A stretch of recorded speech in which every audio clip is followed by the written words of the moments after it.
here. So there are a couple more attackers than in the previous game. Lucas has a heavy line of poker gear and actually plays 3 copies of Malolana, so it's as if both of them are tech for each other even more than the previous game. This is going to be a very interesting one to watch. Let's head on over to the game and see if we can see Eternatus pulling off some of these plays and getting kind of lucky, but maybe in 2 games rather than 3. Okay, I love the use of the Lucario coin for the Lucario player. That is a lovely touch. Great thematic coin there for you. Matthias is going to be the player that we are following.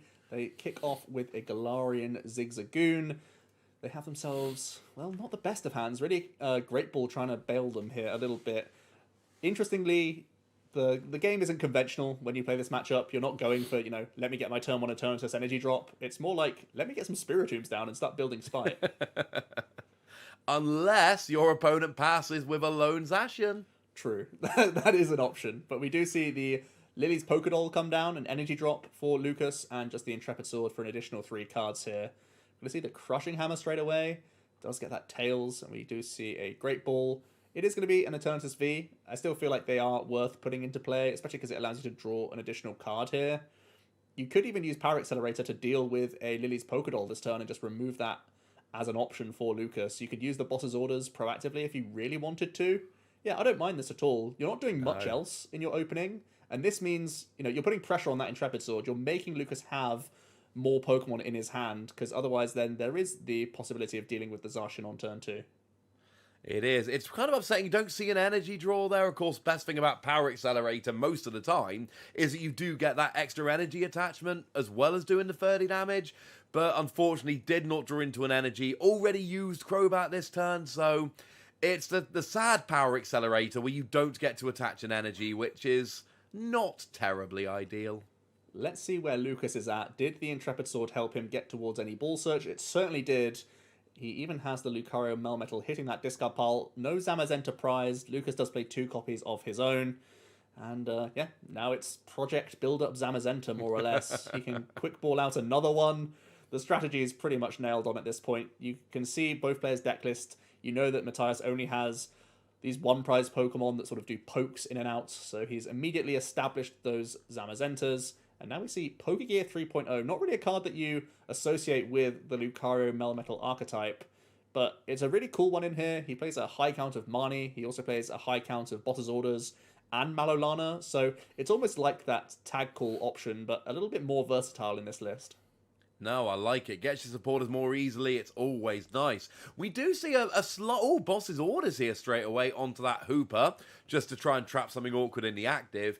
It is always fun to see these matchups close together. We got the same matchup we saw in the previous round, and we are actually in the same round, winners round 6. But what I find really interesting here is, in the previous game, we saw the Luke Metal player going for Lucario and Melmetal.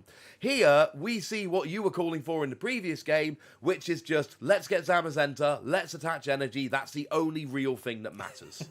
Yeah, the 30 reduction can come in important at times. As we see the second Boss's Orders actually get discarded early for Matthias here, just so they can go ahead and grab Crobat to draw some more cards.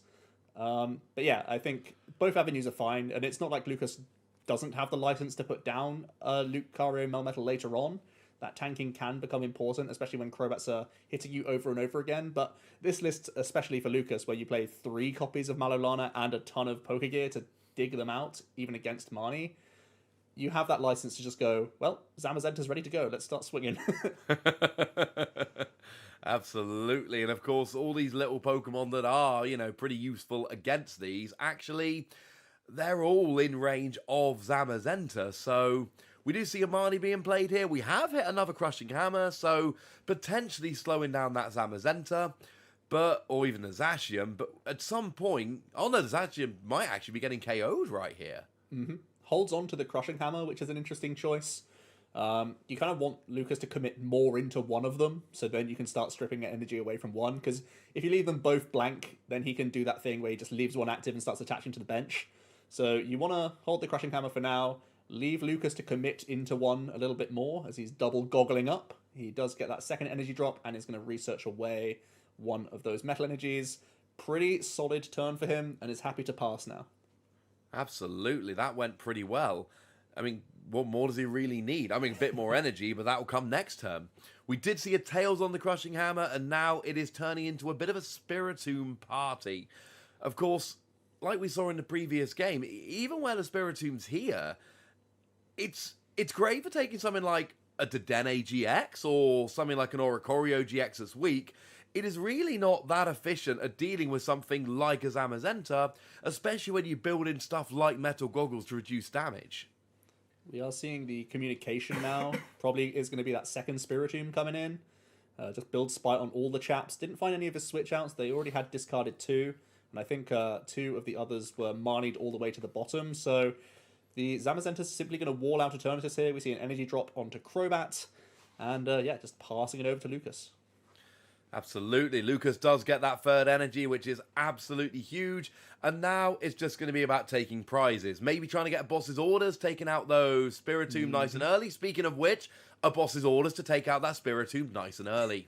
Yeah, Lucas plays 4 copies of Boss and 4 copies of Pokegear. So he can just point at all these Pokemon all the time and say, I don't want to deal with you. Let's deal with you first. And we are actually going to see the Crobat ready to rumble here. It can start chipping away, and we are going to see another Marnie come down. I believe that was Matthias' last boss's orders getting rooted to the bottom of his deck now, so not accessible for a little bit. But we are going to see the Crushing Hammer. Yeah. Where's he going to go? He is a heads there, so does get rid of one of those energy. It's not really enough. It just means Lucas is an energy attachment away next turn. But at least it's something. And we see the Venomous Fang hitting for 40, getting that poison damage on there.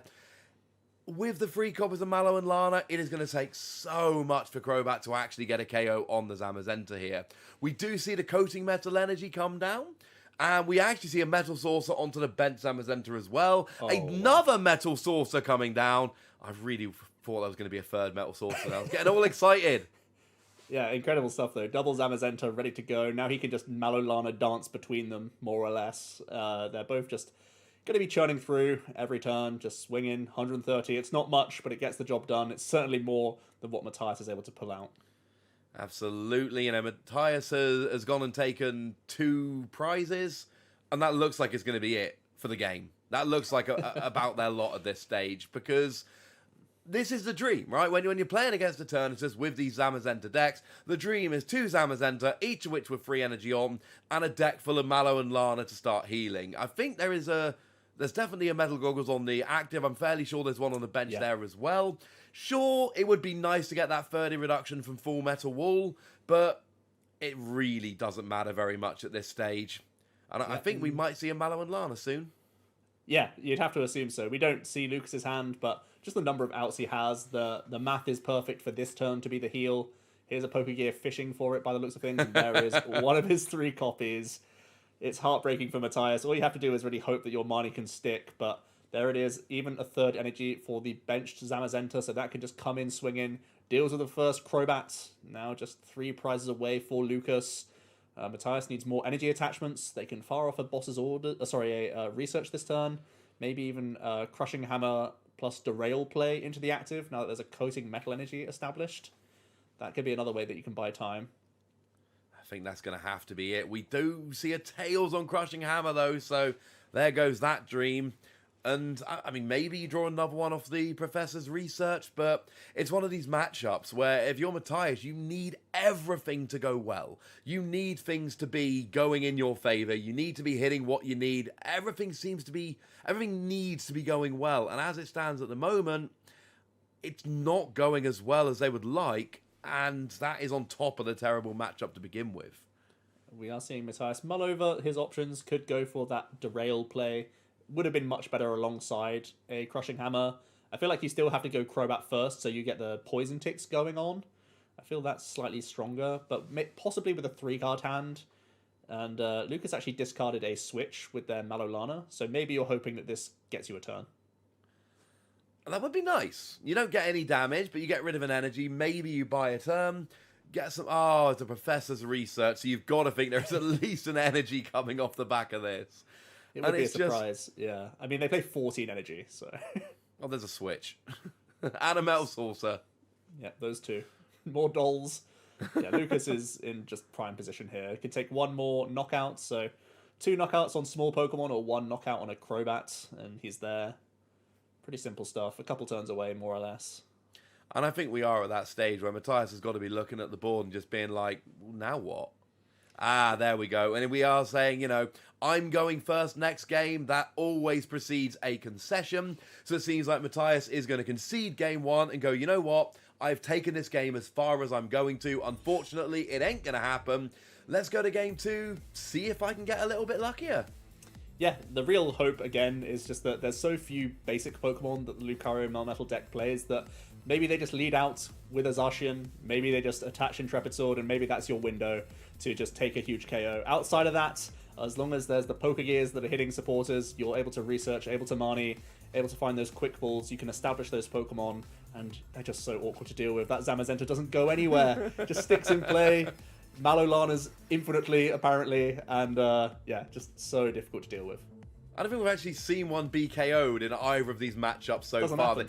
They don't go down, they just stay there. So, I mean, going first for Eternatus can be absolutely huge because maybe you attach turn 1, your opponent passes with a Zacian, and then you attach new VMAX and you go. So let's head on over to game 2 and see if that is an option. It did almost happen in the previous match, so you never know, Joe. Yeah, it's on the table. Just by the nature of the Lucario Melmetal deck, you try and stifle prize cards in any way possible, which means there aren't these helpful Pokemon that enter all sorts of other deck lists. So that's really the window that you can see for Eternatus, because the matchup is just so skewed against you when you don't play the poison package that you see in some other lists, where it's the Toxicroak and a bunch of Galarian Slowbros to put damage into play. The dreams happened. There's a lone Zacian up front. There's an Eternatus with an energy drop.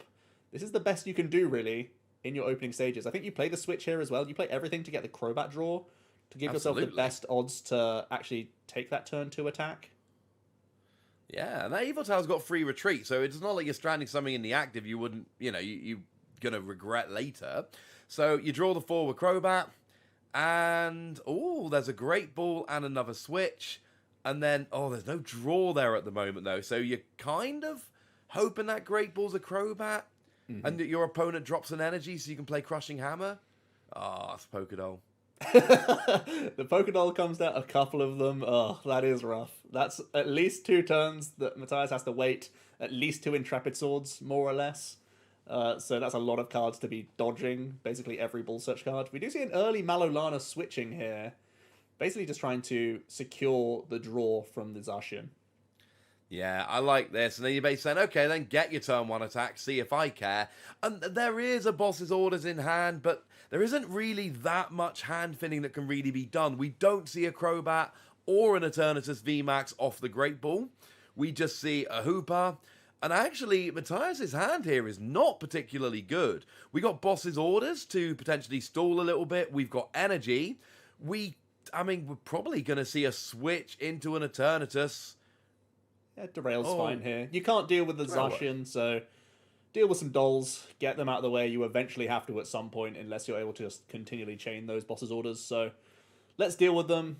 And Lucas is going to make his own stalling boss's orders play here, as we see another energy drop onto Zacian. Still no Pokemon, which is the good news. And we can see just another switch derail play. We actually see a Professor's Research off the top, which is a huge deal here. Yeah, and there's a switch in hand as well. That's pretty good. There's an energy, there's a switch. So we've got a lot going on here in terms of actually being able to take out the Dole. I mean, maybe Lucas still doesn't have a Pokemon? Yeah, it's only 4 draws, right? It's the 3 from Intrepid and the top deck. You'd have to be missing out on all your Ball Search cards, all the physical Pokemon, as well as your Pokegears, Researchers, and Marnies, which he plays 4 of all of them. But it's possible. Okay. It's asking quite a lot, admittedly, but it's possible. We cannot see Lucas's hand from our vantage point here. So it is unlikely, but possible, Lucas is going to pass with a Zacian, or potentially take a KO. So there is still a possibility. Yeah, and you're dealing with this second Lily's Pokédoll. Make Lucas have it is really all you do. You kind of shrug your shoulders and say, well, sometimes they don't. It's only 4 cards, Oh, could it happen? Could it actually happen? There's nothing come down yet. Yeah, taking it slow. Maybe it's the disbelief. Maybe it's actually happened. Oh, Research no. it all away. Oh, so that's where the pause comes in. That is a lot of stuff going away. Oh, there were extra Zacian in hand. Yeah, and he could have afforded to put one into play. It just means he can't use Lucario Marmetal later on. No. Not like this. Oh, Lucas took the risk. Didn't put down a backup Zacian. Just takes a KO. Which means Matthias can level it up here with enough Pokemon coming into play. With a full bench, this is it. Full bench is 270. Even when you minus a 30, that's 240. That is enough. So, oh, there were 2 Zacian in hand. Yeah, I'm not a big fan of that risk. It is a Professor's Research. You still have a ton of... Oh, no! Well, there's still the Professor's Research, so... We can see the energy drop onto Spiritomb here. You can build Spites. You can research. We need a couple Pokemon. And it's there! There's the Yveltal and the Crobat. So Lucas gets a little bit too confident in that game. Doesn't bench the extra Zacian. Doesn't want to take the risk. Well, turns out the risk was in not benching them. And Matthias takes a very unlikely game too. We were talking about maybe doesn't have another Pokemon. Actually did have 2 extra Pokemon. Chose not to bench them. Was searching for that Zamazenta or maybe another Pokédoll. Something to buy a turn. And that was a risk. It was a calculated risk. And it did not pay off. Honestly, I'm gobsmacked, to be honest. Like, Lucario Melmetal is not important in this matchup. You don't need it. You don't need to have that reduction. You're playing 3 copies of Malolana. Just be safe. Put down that second Zacian. It's easy for me to say now that there's a miss, but there's no reason to not put it down. That's only 4 prizes. You can still have your unfathomable Zamazentas that just are the hurdles that never get beaten. You still had 2 Malolanas remaining. Just be safe in that spot. Absolutely. That was a very unexpected end to that game. I did not see that coming. I assumed there was going to be a Pokemon, and then they got discarded, and I'm like, well, they're definitely going to draw something here. And, we saw how good Eternatus is. Eternatus can have those turns where they bench 4, 5, 6 Pokemon and get those giant attacks. I think Matthias caught a huge break in that last game. Won a game that they probably shouldn't have won, or at least should have been a big underdog. So I think we need to go straight into game 3 and see if we might see anything else a little bit weird in this game. Yeah, I'd imagine Lucas would choose to go first as well here, so they can try and get their own Intrepid Swords up. There's no real reason, there's no threat of you getting knocked out in one turn, so Lucas is going to choose to go first as expected. And that allows them to potentially have more Intrepid Swords on their side. We still, again, have to stress that Lucas is still massively favoured. And, wow, Matthias has got an awkward hand of their own here. They probably have to just instant Marnie by the looks of things. Yeah, that is maybe a few mulligans help them, but, yeah, still awkward. Yeah, you need something decent off the mulligans here. I mean, going first for Lucas is huge, because obviously one of the easier quote-unquote win conditions, oh, there's another Crobat! In this particular matchup is go first, hope your opponent passes with 1 Pokemon, and then get the early KO. But no such luck here. Firstly, Lucas is going first. Secondly, we see a Quick Ball. We see a Zamazenta. And although Matthias got very lucky and managed to win Game 2, oh, and there's a Metal Saucer as well. Game 3 does not look much like Game 2. This is picture perfect, turn 1 for Lucas. Even able to get an additional attachment in on Zacian. And for Matthias, you probably have to just Power Plant and Marnie, which is a really poor turn. Yeah. You like saving your Marnies to disrupt the large hands that they can grow with Intrepid Sword, but no other option. Does find a communication, so they can begin to attach to Eternatus if they wish. That seems like the strongest decision, because you need something that isn't in range of a boss's orders KO with the opponent's Zamazenta, so... Early energy drop on Eternatus. You still need this to get through the Zacian, at least.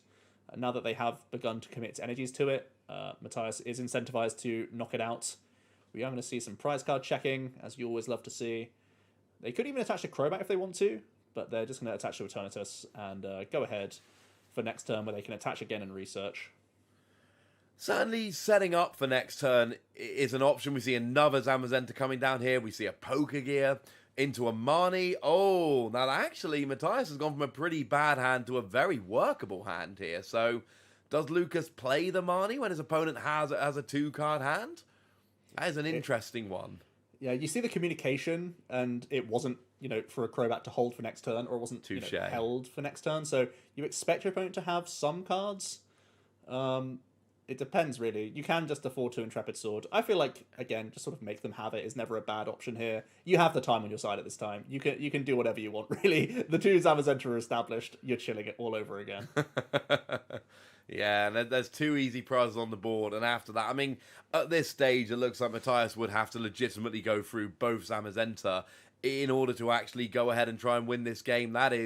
It's pretty unlikely at this stage. We see a professor's research into a lot of Pokemon. He can play all of them. That's great.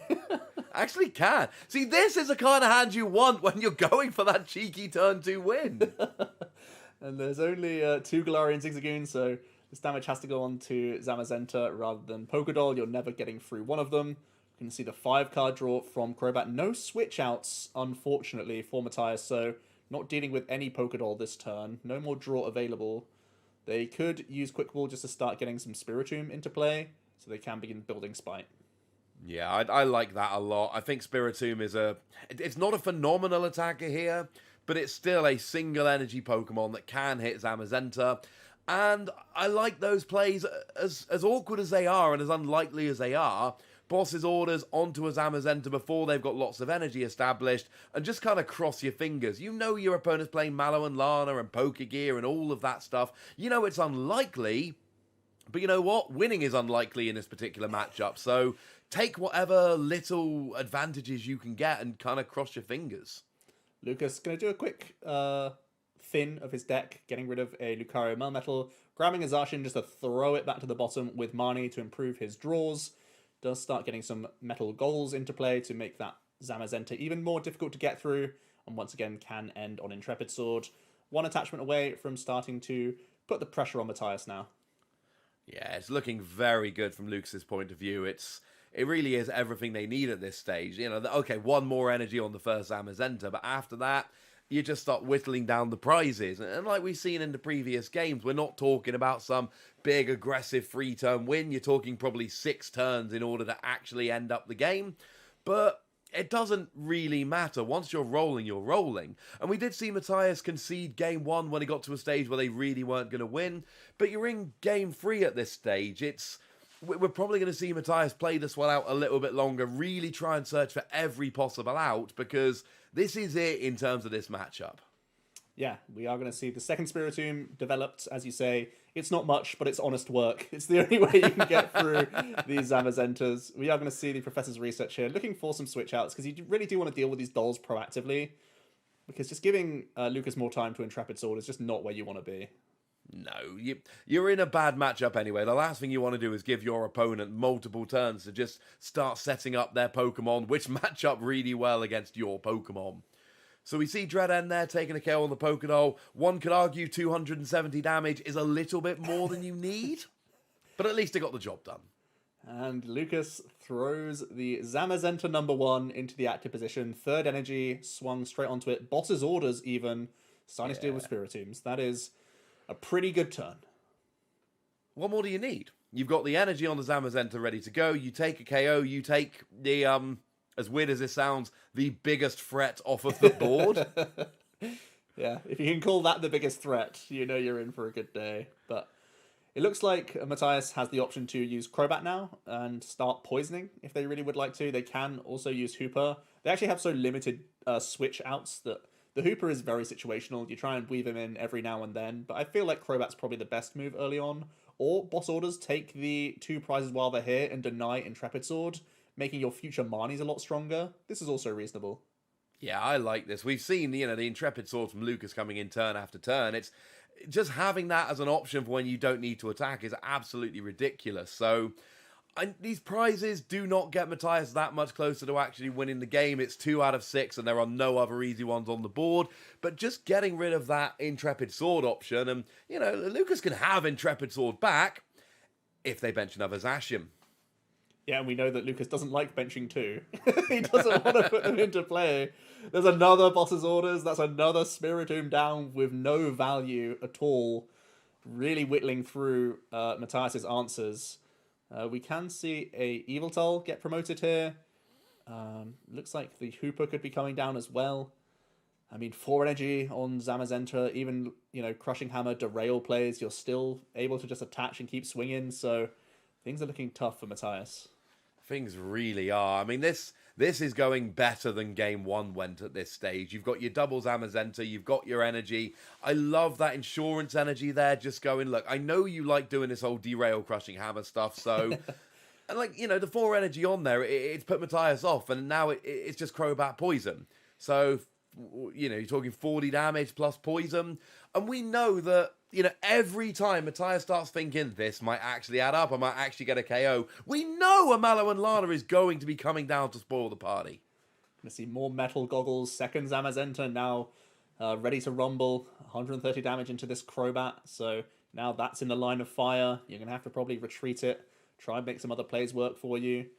Matthias can go for a Marnie, but the hand size isn't that large from Lucas at this point where you're getting too much value. Going to see the backup Crobat now start to get energies. We are going to see the Marnie to reload here. Still looking for switch outs. You probably want to protect this energy if you ever do want to attack with this Crobat again, even if you are sacrificing prizes. Do see Crushing Hammer, so Crushing Hammer derail could be a way that you could buy a turn back here. Yeah, that could work. Still looking rough though. Yeah, I mean, I'm trying to buy a turn back here. I'm not even trying to win the game at this point. No, I mean... More poison. Let's go. Let's do this. I mean, you think about the Eternatus deck. I mean, what even is there? Like, you can only really play Darkness Pokemon without completely destroying the deck. So... you're limited so much in the options you've got. And we see things like this Evil Tower, and we see a KO coming down here on the Crobat. You got your Evil Tower, your Hooper, your Spiritomb. They are really good for taking out little one-prize Pokemon, support Pokemon, Jirachi, Cinccino, things of that nature. And they're good in weird situations, but they're not really good when you're trying to take out someone like a Zamazenta. And it's not like we can look at this and go, wow, they should be playing this Darkness Pokemon instead. They chose not to. Actually, if you look at the pool of Darkness Pokemon we've got, there really is not a good candidate to chuck into an Eternatus deck to give you an option against Zamazenta, because if there was, at least some people would probably be playing it. Yeah, Sableye V was in early renditions, but it quickly went out of fashion because it's just so easy for Zacians to deal with the Sableye proactively. And even then, you still need to have the chip damage from the Crobats from this other stuff that just gets Mallow off regardless. So the Sableye V proved to not be good enough. Now people just say, I'll take the bad matchup and accept that I'll have games like this where I feel pretty bad. It's not ideal, but bearing in mind, right, we're in winners round 6 here, which means you're 2 wins away from advancing to global finals. And all right, let's say Matthias loses this matchup. Oh, and it looks like we are going to see the concession here. So Matthias is going to lose and drop down to the winners bracket. Congratulations to